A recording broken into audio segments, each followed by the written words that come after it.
Well, this episode most certainly lived up to the title of it, Edible Complex. With a haunting feast that we saw taking place at the end, this episode followed on from the events that we saw in the first episode of the new season, with Ty continuing to have her sleep hallucinations and movements, Shauna being grilled more and more about the disappearance of Adam, and Nat learning more about what Lottie had been up to. This episode was a great follow-up. So with that, let's recap, break down, and explain all that there was to take away from this second episode. So let's get into it. Here is Yellowjackets Season 2 Episode 2 Ending Explained. Just to let you know, this video will contain spoilers. One of the main overarching themes of this episode was the hallucinations that were present within most of the characters and how they were at a point of no return in their mindset. We saw the episode begin with the younger version of Ty walking out in her sleep and being on the verge of walking off of a steep drop with the symbol being present in the frost.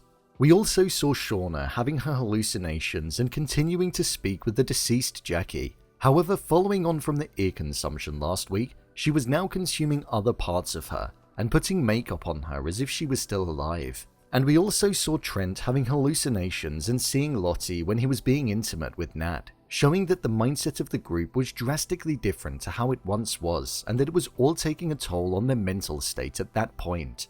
As we embarked onto the ending in the past when they were younger, we saw that the group had decided to get rid of Jackie's 2-month-old body due to the strange behavior that Shauna was emitting. But due to the ground being solid, they decided to cremate it. However, during the evening, we saw that snow fell on it, so the body was at a point where it was essentially cooked. Lottie stated that she wanted us to, meaning Jackie wanted them all to eat her, which we saw them proceed to do in a savage-like fashion.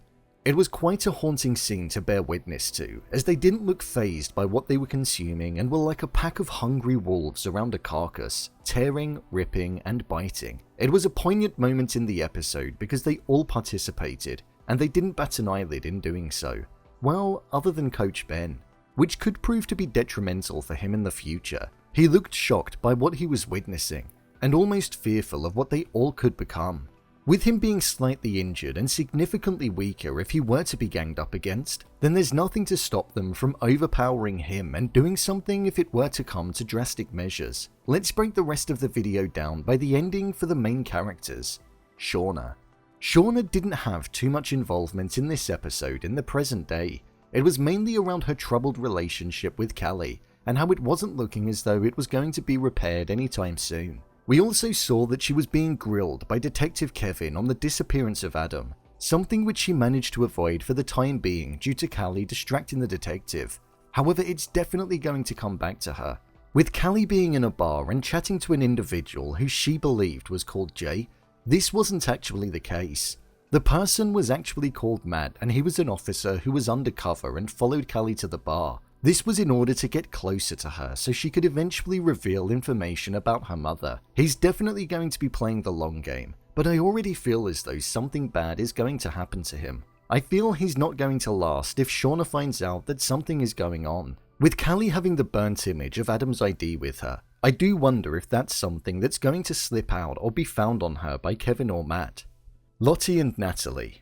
Following the reveal of Lottie during the first episode and it being revealed that she got her cult members to take Nat, we saw the pair of them conversing over what Lottie was doing and why she was running the retreat. The division between Lottie and Nat was always there, even when they were stuck in the wilderness, due to the fact that Lottie managed to worm her way and get her methods inside of Trent's head when it came to constantly reassuring him that his brother Harvey was still out there, whereas Nat was trying to get Trent to come to terms with the fact that he was most probably dead. Hence why she was faking the found clothing with her own blood on. This was so there would be some sense of closure for him, rather than keeping his mind open and not allowing him to grieve properly, which is what Lottie was doing. Within this episode, we saw how Trent died, and it was pretty brutal and horrific, with him believing that the darkness was coming for him and him being stuck in a state of grief and tragedy from all of those years ago. He wanted to communicate with it by putting himself on the verge of death.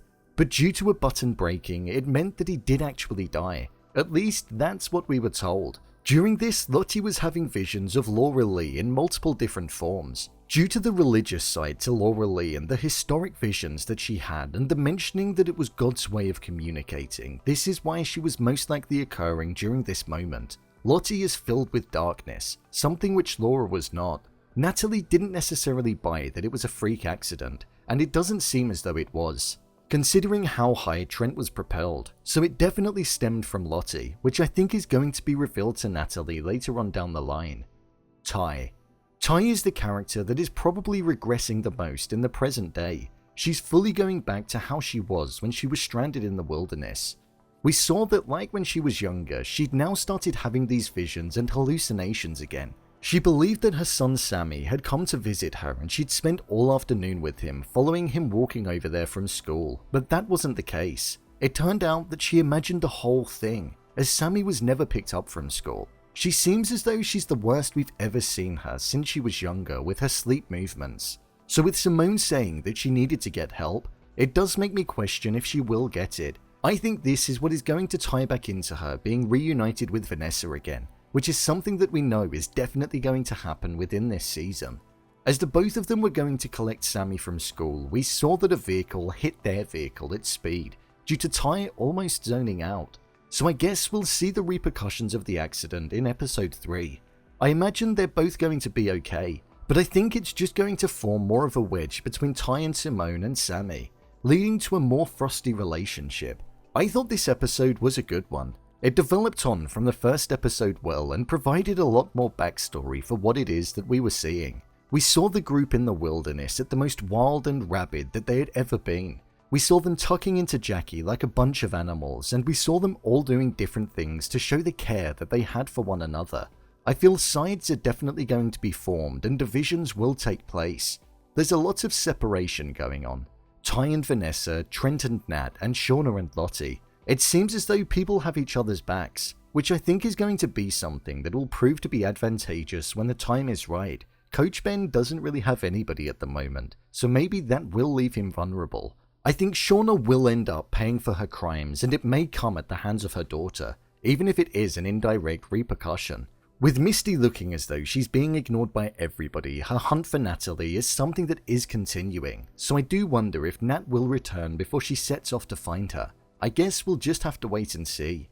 So, there you have it, Yellowjackets Season 2 Episode 2 Ending Explained. If you want to see more videos such as Endings Explained, Theories and Predictions, and Character Breakdowns, then click on the I button. Or alternatively, you can head over to my channel where you'll find them all. If you'd like to give me a show or movie that you'd like me to review, then head over to my Twitter, @BrainPilot_, and tweet me what show or movie you'd like me to review next. And finally, if you'd like to see what I rate the latest movies that don't quite make the cut to getting a dedicated video, then head over to my Letterboxd profile.